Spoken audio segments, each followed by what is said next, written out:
Donald Trump sold us a different kind of Pax Americana. The U.S.-led global rules-based order was always about soft power, backed up by bulk military might. Trump's rules on Inauguration Day veered instead to the utilitarian. Yes, to the world's top superpower staking imperial claims to parts of the planet deemed vital to national interests. Yes, to coveting Greenland, strategic minerals, Panama's essential waterway. No to forever wars in places like Ukraine, where the U.S., in Trump's view, pays while Europe reaps the benefits of curbing Vladimir Putin's westward march.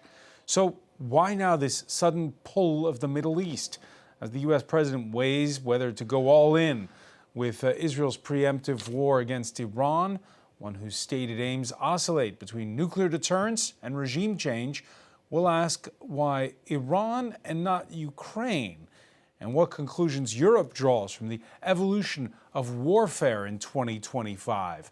Both Ukraine and Israel inflicting damage with spectacular operations that combine special ops in the field, drones, artificial intelligence.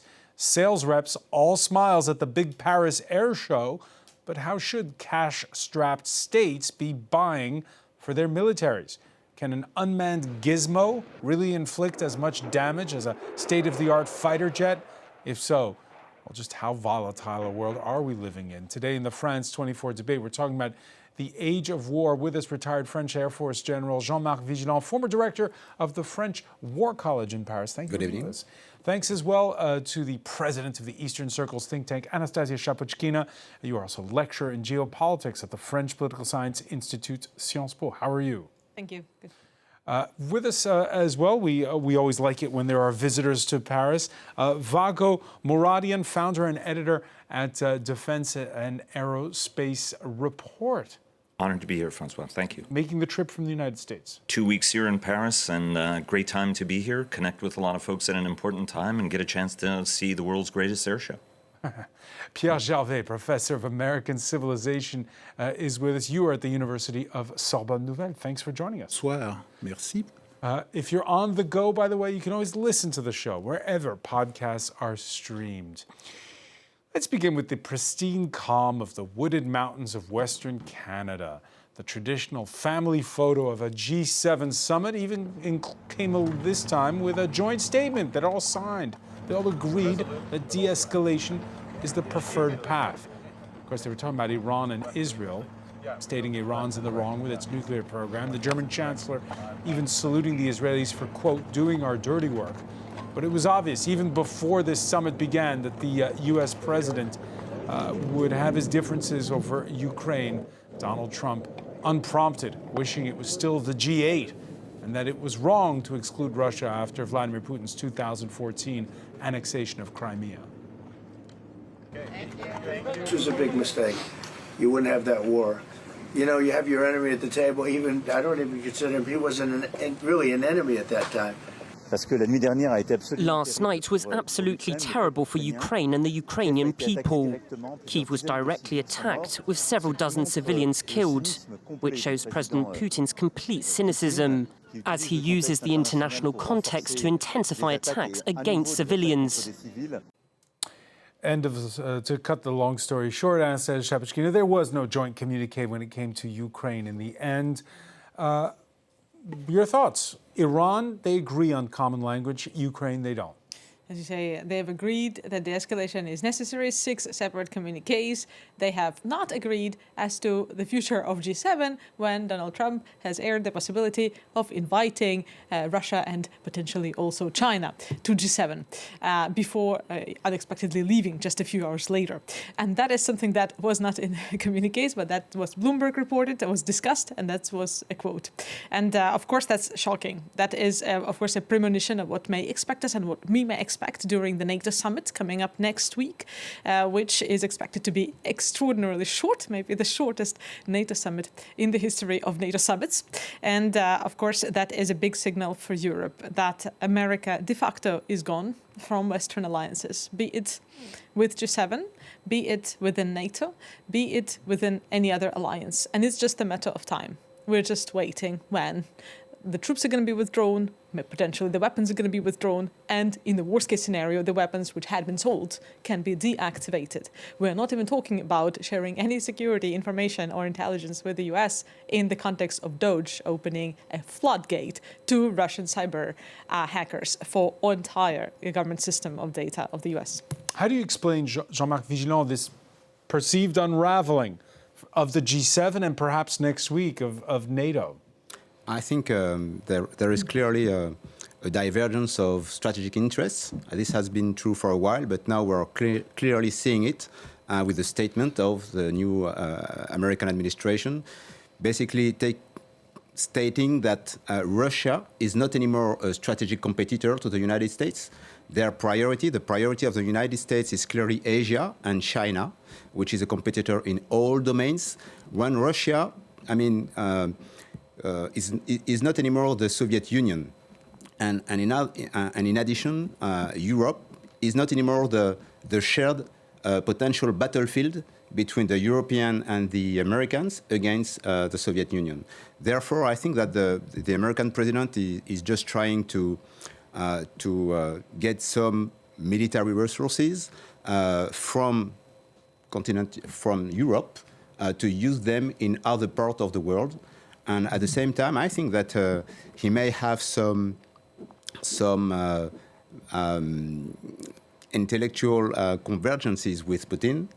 And by the way, it's a way for him to maybe even to try to get some commercial outcomes in creating a new link with Russia. Donald Trump, who you got to genuinely believe him, is somebody who doesn't like military conflicts. He prefers doing business deals.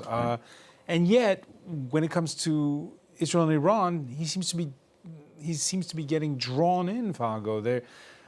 Why is the attraction, the pull of military intervention so strong? Well, first of all, right, as we're recording this, the president in Washington was saying, look, even I don't know if I'm going to attack or not. And so he uses rhetoric to put pressure, and I think in his mind, he's setting the conditions to avoid war, right? We've prepositioned bombers.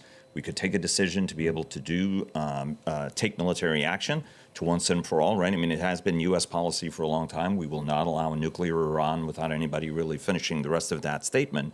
And so in their telling, right, that there's a big debate in the administration. How much support should there be for Ukraine? How do we make this shift? They maintain we're not going to be leaving Europe. We're going to reposition some forces to the Indo-Pacific, where we have to... Isn't there an element here of plausible deniability? I ask the question because the Israelis have been using F-35 fighter jets, and those are planes that are what they call connected. The French call them the sort of not exactly spy plane, but the snitch planes, because because whatever the Israelis are doing, the Americans know about it, might even be guiding some of them. So, well, the Israelis have autonomy to be able to use Is it plausible deniability when the Americans say they're not yet involved?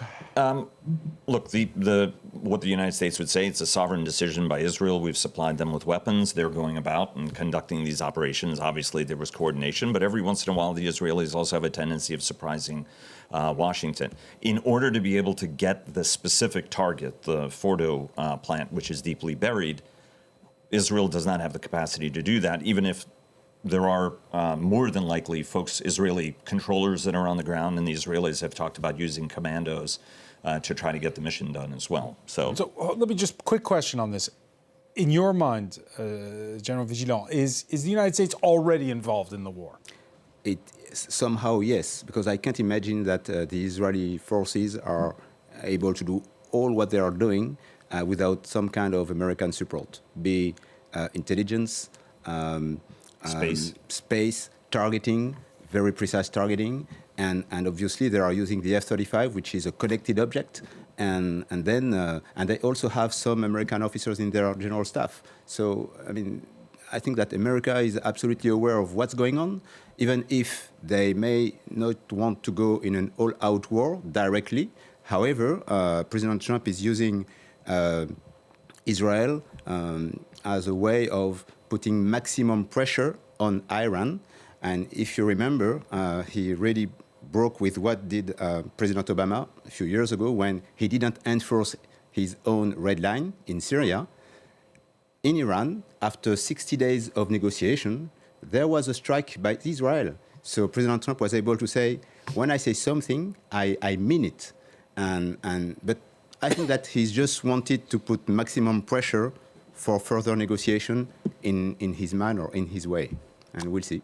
Pierre Gervais, when you look at the United States since 1945, the world's predominant superpower, how martial is it?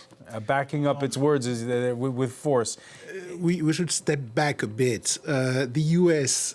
population and the U.S. politicians have always been dominated by internal politics, mostly, even during the Cold War. Remember that the Cold War was fought also as a prolongation, as an extension of an inner war against the left-wing organizations in the U.S. That's how it started. So it's never been about the world in general, both for the American population and for the American politicians. And Trump is no different. Trump is different because I don't think, and that's the second reframing I would want to do, I don't think he's coherent or he's sane. This is somebody who is obviously has a very far relationship with reality, reacts as he's pushed by events, but he's not himself producing a coherent policy. What happens is the cross breezes between his personal impulses, what the Pentagon and the reasonable people, or maybe rational people, or maybe not so rational, but at least they have a plan, trying to do things in the Pentagon, in the State Department, in other places, and then the masses of the American Trumpists who have their own agenda and they're not happy about the whole thing. So you have these conflicting things, and Trump is only one element in there and not the most coherent one. Except in some ways because he's very friendly with Putin, because Putin has been bankrolling him for the entire 1990s and 2000s. So he's really, really friends with him and wants to help him. But besides these personal relationships, and there is one also with Netanyahu, I don't think we should see Trump's policy, personally, as necessarily very coherent. Bankrolling him is perhaps a bit of a stretch. No. His son said so. Trump's son said at the end of the 1990s that the Trump organization was entirely funded, or almost entirely funded, with Russian money. He declared that in public in a real estate conference in New York. So this is not defamation. This is what Donald Trump said. Vago Muradin, is this impulse-driven policy from the White House, or is this Donald Trump domestic political strategy, have a bit of chaos, have a bit of internal dissension within his own camp over whether or not to intervene, and it makes, as he puts it, good television? I think anybody would tell you they have their own process, how they do it, and it's very different from other administrations, right? And again, I mean, the President of the United States said, even I, at this point, don't know if I'm going to attack them or not. First, I think the relationship with Israel is a very different relationship. It's a very deep relationship that goes back to 1948. Because 4 weeks ago, we were saying that oh yeah, Trump is dissing the Israelis because instead he's going to the Gulf, and he cares more about Saudi Arabia than he does Israel. Exactly so. But, right, I mean, it's said, right, whoever's the last person who talks to the president is the one who can sway him, so it depends on who's been talking to him. I will say one thing, though. In the case of Israel taking military action, from Washington's standpoint, there was fury for the Osirak raid into Iraq. Right, Israel had waited to get F-16s, to use the new weapon. 1982. The 1982 strike. There was a lot of relief in a lot of places that Iraq's nuclear program was delayed, and then the Syrians were working on a program. As the world was debating, the Israelis went ahead and did that. So there is a tendency in Washington sometimes to think, if there are hard problems, sometimes the Israelis actually help solve that. And in this particular case, it is being seen as, okay, well, it's already underway. If this delays, by the way, I'm not endorsing a strike or doing anything like that, but saying if it's at this point, okay, is it going to succeed in delaying, forestalling, or changing the vector? That's something that can be debated for a long time about whether or not this makes things worse or actually resolves your problem. But from a Washington standpoint, this has been an issue that we've been discussing for like 40 years. That sounds a lot like the line of Friedrich Merz in that interview with German television from the G7, where he said, Israel's doing our dirty work. Absolutely, and I mean, I couldn't agree more. Israel is the only U.S. ally, reliable U.S. ally in the Middle East. Take out Israel, and who does the U.S. rely on? For intelligence, human intelligence as well, most importantly, and then for also not only solving, the nuclear problem, but solving many problems, for example. And what about Saudi Arabia? Saudi Arabia hasn't been known in history as being able to solve the terrorism problem, for example. It's been known for being able to create one, but it took years to solve. But it's Israel, which basically went on and has been fighting Hezbollah, fighting Hamas for many years. And the U.S. sees it as basically a tool to also then attack the organizations which it wants to attack. And it cannot itself on its own. It doesn't want to. In addition to that, handling the unpleasant regimes. I would just put one asterisk.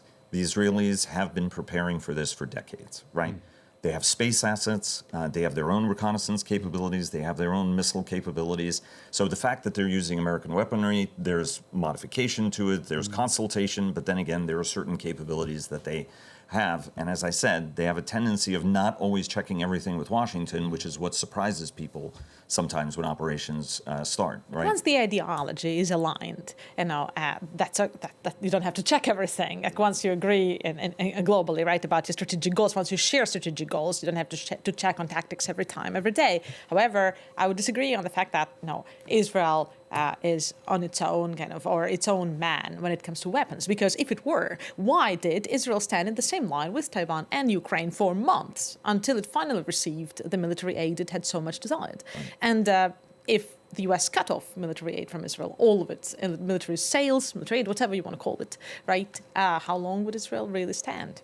We're talking about big guns in a lot of cases, but what's also interesting, and what we've seen in the last, with both in Ukraine and with the war between Iran and Israel, is sometimes these days small is better, or shall we say more furtive. Ukraine stunned the world last month with Operation Spider's Web, taking out more than a dozen Russian military craft, executing a sophisticated plan it says was more than 1 year in the making, including remote-controlled drones operated from unwitting trucks. Drones also at the heart of Israel's surprise unleashed last Friday. Yinki Oyatade has more on that. It has all the ingredients of a thriller film. This is the story of how Israel managed to attack Iran from within. It's June 13th, 2:15 a.m. Under the code name Rising Lion, an operation that has been years in the making kicks off, orchestrated in the shadows by Mossad, Israel's secret service. Most eyes are on Israeli fighter jets, but behind the scenes, a far more daring mission is unfolding. In total secrecy, a commando unit of infiltrators is moving through Iranian territory. The day after Israel flaunts its success, complete with photos. These silhouettes were Mossad men who, in the middle of the night on Iranian soil, set off kamikaze drones. Even more stunning, missiles fired from inside Iran. According to Tehran, launch systems were found deep inside within the country. Simultaneously, car bombs targeted key individuals in what appeared to be meticulously planned assassinations, according to this former Israeli intelligence officer.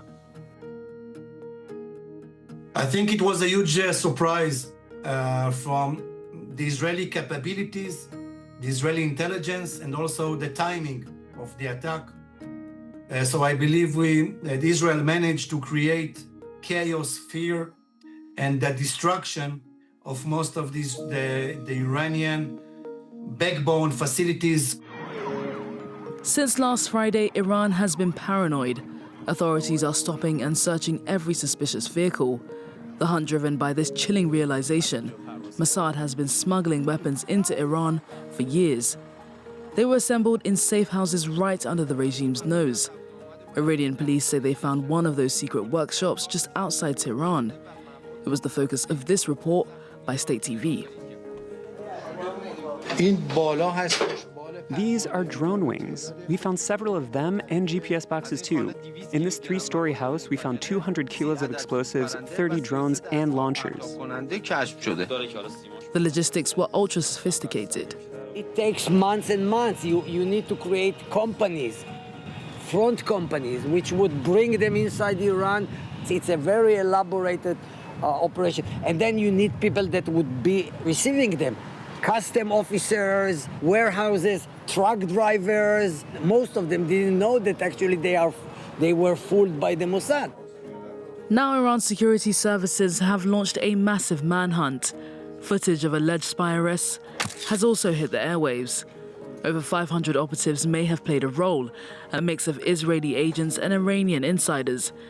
Insiders that were high-level enough to know exactly when and where to strike. So, as a retired general, Jean-Marc Vigilant, do you take from this report heart in the fact that if you want to be successful, you need human beings? You can't do everything with AI, and you need people on the ground?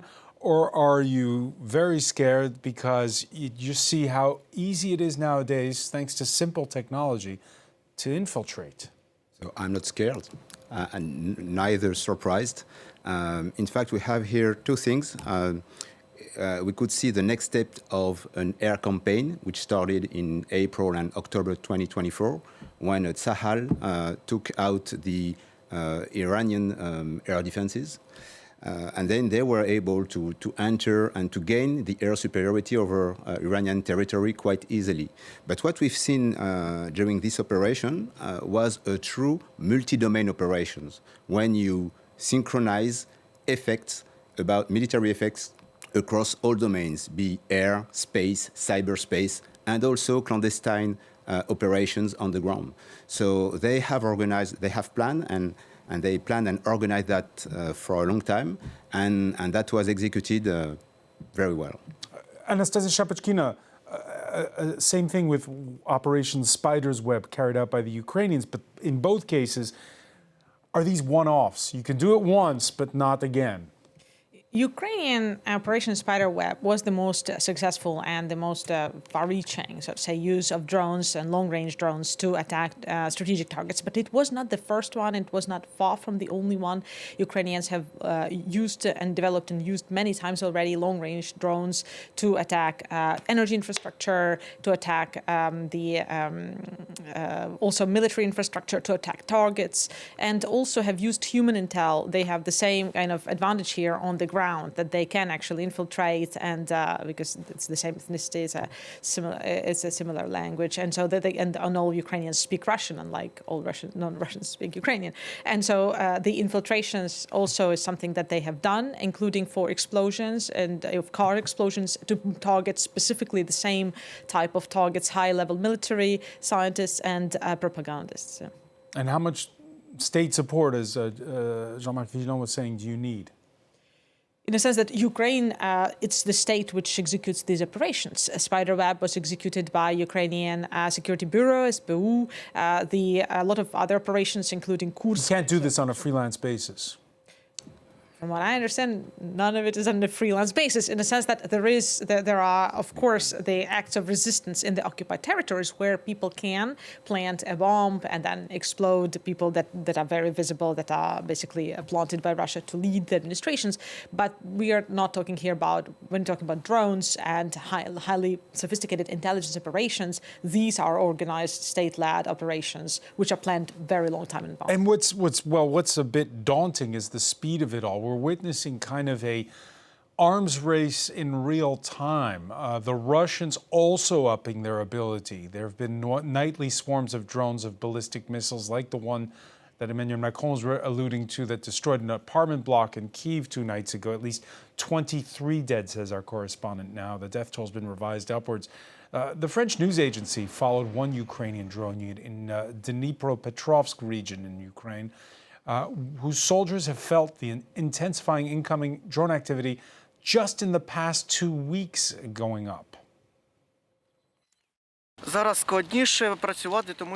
It's harder to work now because the enemy's intensity has increased significantly, and more FPVs have been flying in recently, especially at long distances. This wasn't the case before. Previously, you never encountered FPVs here, but now they're flying in more, aided by fiber optics. в цьому. Just quickly, remind us what an FPV is. It's a first-person view drone, so that is as opposed to another type of unmanned flying vehicle, which basically uses a mask over your eyes, which helps you to see everything as if you are flying inside the drone. Pierre Gervais, your thoughts on this new kind of arms race? It's actually, I think, a retreat in technical terms. It's actually less advanced on one dimension, which is the political dimension. It's absolutely striking the way the technicians and the technology has taken over these wars without any thought of the political consequences, to a point which was impossible even 10 or 20 years ago. I mean, you have the Israelis basically destroying Gaza. Genocide has been demanded about. At the minimum is war crimes, crimes against humanity. You have Israel attacking Iran for good or bad reasons, but completely out of the rule of law. And nobody seems to think that there is a downside to this. In other words, the people who are actually manning those drones and technical systems do not think politically at all. And the political consequences will be extremely serious in the Middle East, in the world in general, and nobody seems to try and analyze what these brilliant military actions will actually produce in terms of, say, terrorism. You were thinking about terrorism. You could argue that Israel is the main sponsor of terrorism in the Middle East. You have an entire generation of Palestinians who are now wedded to the idea of killing all Israelis and will be lucky if they don't think kill all Jews, which would be the risk. So you have enormous political downsides to all this. It's not even one time bomb, it's a series of time bombs, and everybody's throwing them left and right because basically they can. I tend to blame, war games and video games sometimes because these people don't seem to realize what the consequences can be. And that's kind of what you said earlier about the Israelis. They've been planning this for years. This was their window of opportunity. Yes. They did it because they could. Yes, but to come to this point, I would like to say that back in the time, we used to have innovation inside or provided by the main industrial, defense industries. When today, innovation comes in the civilian world, especially by the digital industry, like the GAFAMs, for example, and the market is global. It's not a military market. And these technologies are available to anybody, including non-state actors, and there are dual capabilities. So these technologies are developed for civilian purposes at the beginning, but of course then can be used in a military setting. So it's not really the fact that people don't see the political side of it. It's just that the world has changed because innovation is not anymore driven by defense industry. Yeah, but if I may add, the fact that you have new abilities and new technologies does not excuse you from thinking politically, which is what's happening now, in my view. And for the last 2 decades, this has been a question, Vago Moran. When we saw in the war in Afghanistan, people able to, from a command center, use joysticks already, this was the kind of question being posed. Had we stopped thinking about the why and only thought about how, oh, look how cool this is and the how. Well, I'm 2 points. Point one is in Afghanistan there were lawyers involved, so you weren't doing willy-nilly operations. There were months often where you were tracking a target to better understand, and then how you would attack a target to be in a more discriminated way than doing indiscriminate bombing. Right? I mean, the whole effort was try to get the person who is the terrorist leader, as opposed to then making a lot of people unnecessarily suffer. From a technological standpoint, look, it's a democratization of air power, right? I mean, right now, somebody can go and buy a drone, put a little piece of explosive in it, and fly it through someone's window. So to that point, Pierre, you have to really, we have to think, I think, a lot harder because it's a military threat. It becomes a politically destabilizing threat. And indeed, if you looked at Hamas's October 7 attack, they were using unmanned systems as well because they're available. So I think that there are very big political questions on the one hand, I can get aerial delivery of my pizza and Chinese food really quickly. I might be able to take a taxi over Paris and get from one side to the other in 20 minutes, except, because some of us were spending 2 hours in a car trying to get back from Le Bourget. But there are very serious questions on, okay, well, how do you govern and control that technology?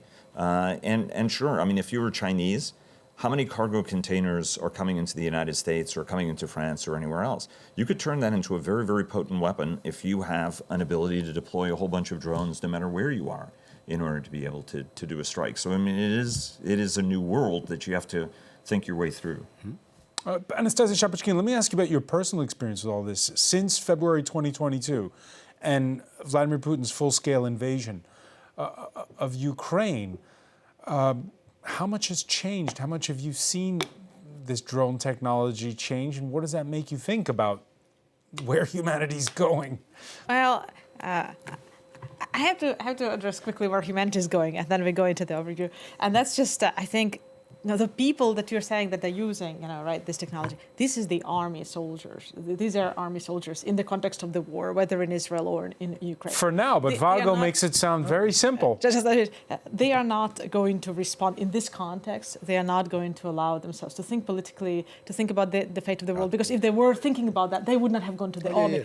And then I want to get back to the technical part. And then just basically, and then for the security, of course, the criminals can also use it. And they're already using it very amply. Any police commander is going to describe you, can talk for hours about this, but they've also used any type of new technology. There is nothing new here. But just to come to and then I'll let you respond. I just wanted to address that point real quick.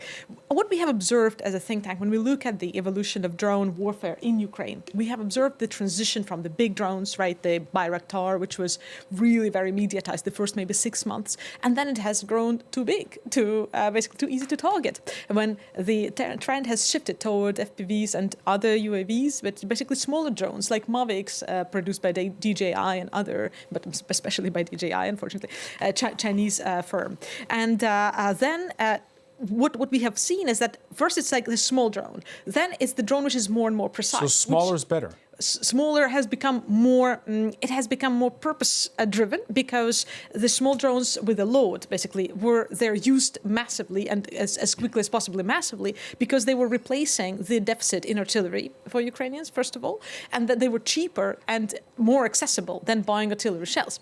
Then they became more precise, as the software met hardware and the cyber layer was added to it, it has become more precise. You said, today it's able to enter the window, but it wasn't 2 years ago, right? Today, a swarm can be flown, like tens of drones can be flown by one pilot or even by artificial intelligence. That's now how quickly this is going, which was not at all the case, even a year ago yet, right? And this is now, the innovation is there. I want to add to your point on innovation, absolutely with you on that. And thank you for bringing that. The changing nature of innovation is really reshaping the front lines. And one actor that you haven't mentioned, all of these actors are true, are actually the soldiers themselves, which actually work on the front lines. They reverse engineer things and they improve them because they use them right away. And they don't have the same, obviously, viewpoint from the R&D center or from the developer, but they are using it. And today we are entering the new era, right? Because with every single type of drone, you are thinking counter-drone systems, right? How do you bring it down?